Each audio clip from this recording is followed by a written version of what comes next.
Welcome to the Plume and Page. Today's story is Alice's Adventures in Wonderland by Lewis Carroll. Chapter 4. The Rabbit Sends in a Little Bill. It was the White Rabbit, trotting slowly back again and looking anxiously about as it went, as if it had lost something.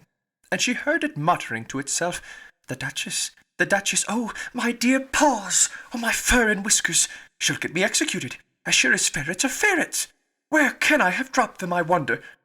Alice guessed in a moment that it was looking for the fan and the pair of white kid gloves, and she very good-naturedly began hunting about for them.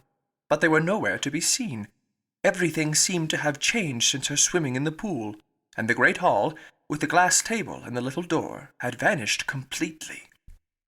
Very soon the rabbit noticed Alice as she went hunting about, and called out to her in an angry tone, "Why, Mary Ann, what are you doing out here? Run home this moment, and fetch me a pair of gloves and a fan. Quick, now!" And Alice was so much frightened that she ran off at once in the direction it pointed to, without trying to explain the mistake it had made. "He took me for his housemaid," she said to herself as she ran. "How surprised he'll be when he finds out who I am! But I'd better take him his fan and gloves. That is, if I can find them." As she said this, she came upon a neat little house, on the door of which was a bright brass plate with the name W. Rabbit engraved upon it. She went in without knocking, and hurried upstairs, in great fear lest she should meet the real Mary Ann, and be turned out of the house before she had found the fan and gloves. "How queer it seems," Alice said to herself, "to be going messages for a rabbit. I suppose Dinah'll be sending me on messages next." And she began fancying the sort of thing that would happen. "Miss Alice, come here directly and get ready for your walk." "Coming in a minute, nurse, but I've got to see that mouse doesn't get out. Only I don't think," Alice went on, "that they'd let Dinah stop in the house if it began ordering people about like that." By this time she had found her way into a tidy little room, with a table in the window, and on it, as she had hoped, a fan and 2 or 3 pairs of tiny white kid gloves. She took up the fan and a pair of the gloves, and was just going to leave the room when her eye fell upon a little bottle that stood near the looking-glass. There was no label this time with the word "Drink Me," but nevertheless she uncorked it and put it to her lips. "I know something interesting is sure to happen," she said to herself, "whenever I eat or drink anything. So I'll just see what this bottle does. I do hope it'll make me grow large again, for really I'm quite tired of being such a tiny little thing."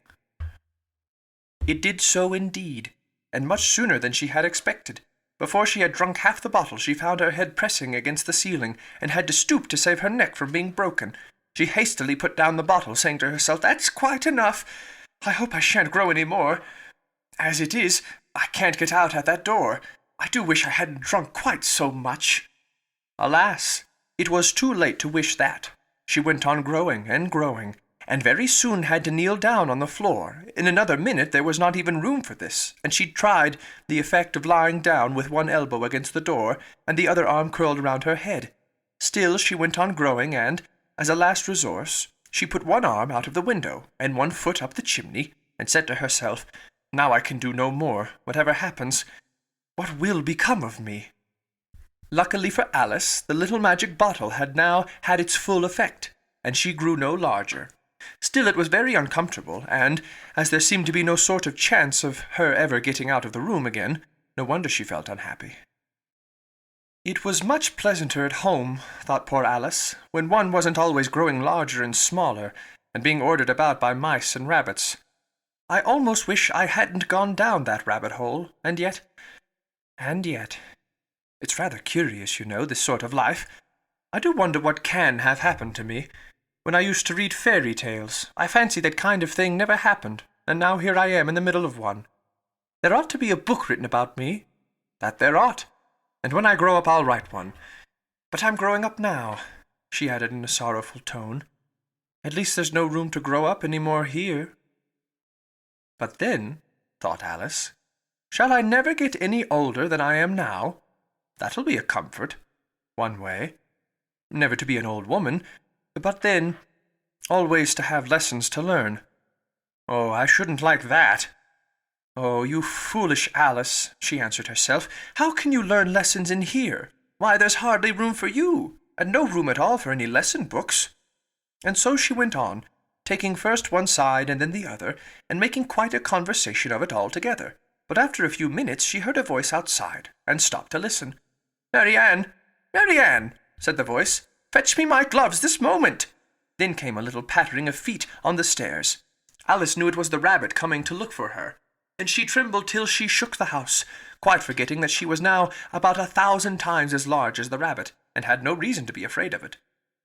Presently the rabbit came up to the door and tried to open it, but as the door opened inwards, and Alice's elbow was pressed hard against it, that attempt proved a failure. Alice heard it say to itself, "Then I'll go round and get in at the window." "That you won't," thought Alice, and after waiting till she fancied she heard the rabbit just under the window, she suddenly spread out her hand and made a snatch in the air.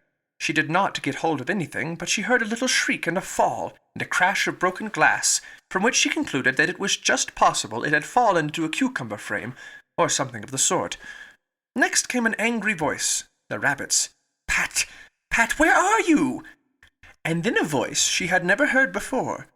"Sure then, I'm here, digging for apples, your honour." "Digging for apples, indeed," said the rabbit angrily. "Here, come and help me out of this." Sounds of more broken glass. "Now tell me, Pat, what's that in the window?" "Sure, it's an arm, your honour." He pronounced it arm. "An arm, you goose! Who ever saw one that size?" "Why, it fills the whole window." "Sure it does, your honour, but it's an arm for all that." "Well, it's got no business there, at any rate. Go and take it away." There was a long silence after this, and Alice could only hear whispers now and then, such as, "Sure, I don't like it, your honour. At all, at all. Do as I tell you, you coward." And at last she spread out her hand again, and made another snatch in the air. This time there were 2 little shrieks, and more sounds of broken glass. "What a number of cucumber frames there must be," thought Alice. "I wonder what they'll do next. As for pulling me out of the window, I only wish they could. I'm sure I don't want to stay in here any longer." She waited for some time without hearing anything more. At last came a rumbling of little cartwheels, and the sound of a good many voices all talking together.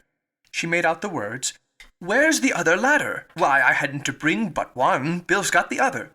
"Bill? Fetch it here, lad." "Here, put him up at this corner." "No, tie 'em together first." "Oh, they don't reach half height enough yet." "Oh, they'll do well enough. Don't be particular." "Here, Bill, catch hold of this rope. Will the roof bear? Mind that loose slate. Oh, it's coming down. Heads below." A loud crash. "Now, who did that?" "It was Bill, I fancy." "Who's to go down the chimney?" "Nay, I shan't. You do it." "That I won't, then." "Bill's to go down." "Here, Bill, the master says you're to go down the chimney." "Oh, so Bill's got to come down the chimney, has he?" said Alice to herself. "Shy, they seem to put everything upon Bill. I wouldn't be in Bill's place for a good deal. This fireplace is narrow, to be sure, but I think I can kick a little." She drew her foot as far down the chimney as she could, and waited till she heard a little animal. She couldn't guess of what sort it was, scratching and scrambling about in the chimney close above her. Then, saying to herself, "This is Bill," she gave one sharp kick, and waited to see what would happen next. The first thing she heard was a general chorus of, "There goes Bill!" Then the rabbit's voice along, "Catch him! You by the hedge!" Then silence, and then another confusion of voices. "Hold up his head, Brandy, now! Don't choke him! How was it, old fellow? What happened to you? Tell us about it." Last came a little feeble, squeaking voice. "That's Bill," thought Alice. "Well, I hardly know. No more, thank ye. I'm better now. But I'm a deal too flustered to tell you. All I know is something comes at me like a jack-in-the-box, and up I goes like a skyrocket." "So you did, old fellow," said the others. "We must burn the house down," said the rabbit's voice, and Alice called out as loud as she could, "If you do, I'll set Dinah at you." There was a dead silence instantly, and Alice thought to herself, "I wonder what they will do next. If they had any sense, they'd take the roof off." After a minute or two, they began moving about again, and Alice heard the rabbit say, "A barrowful will do, to begin with." "A barrowful of what?" thought Alice. But she had not long to doubt, for the next moment a shower of little pebbles came rattling in at the window, and some of them hit her in the face.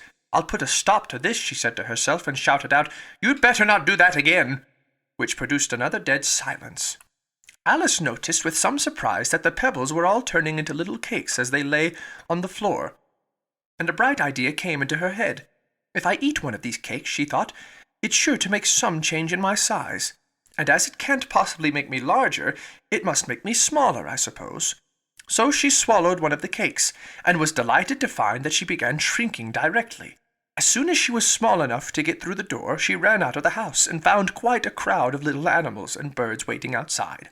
The poor little lizard, Bill, was in the middle, being held up by 2 guinea pigs, who were giving it something out of a bottle. They all made a rush at Alice at the moment she appeared, but she ran off as hard as she could, and soon found herself safe in a thick wood. "The first thing I've got to do," said Alice to herself, as she wandered about in the wood, "is to grow to my right size again, and the second thing is to find my way into that lovely garden. I think that will be the best plan." It sounded an excellent plan, no doubt, and very neatly and simply arranged. The only difficulty was that she had not the smallest idea how to set about it. And while she was peering about anxiously among the trees, a little sharp bark just over her head made her look up in a great hurry. An enormous puppy was looking down at her, with large round eyes, and feebly stretching out one paw, trying to touch her.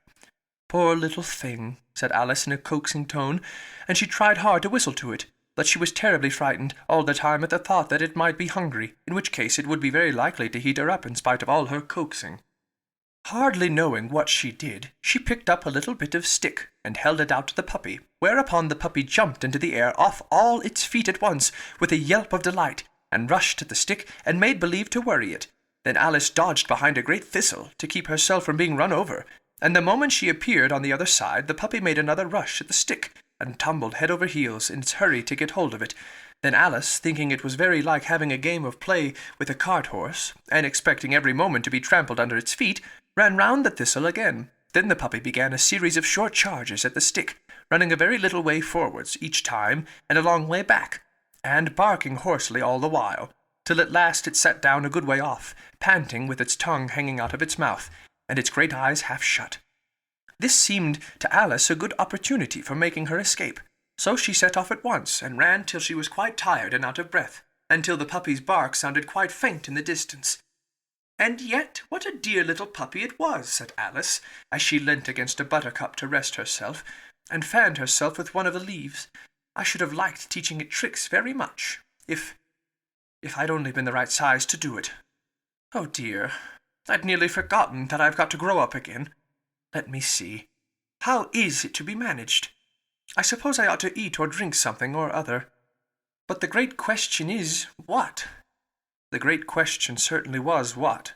Alice looked all around her at the flowers and the blades of grass, but she did not see anything that looked like the right thing to eat or drink under the circumstances. There was a large mushroom growing near her, about the same height as herself, and when she had looked under it, and on both sides of it, and behind it, it occurred to her that she might as well look and see what was on top of it. She stretched herself up on tiptoe and peeped over the edge of the mushroom, and her eyes immediately met those of a large caterpillar that was sitting on the top with its arms folded, quietly smoking a long hookah, and taking not the smallest notice of her or of anything else.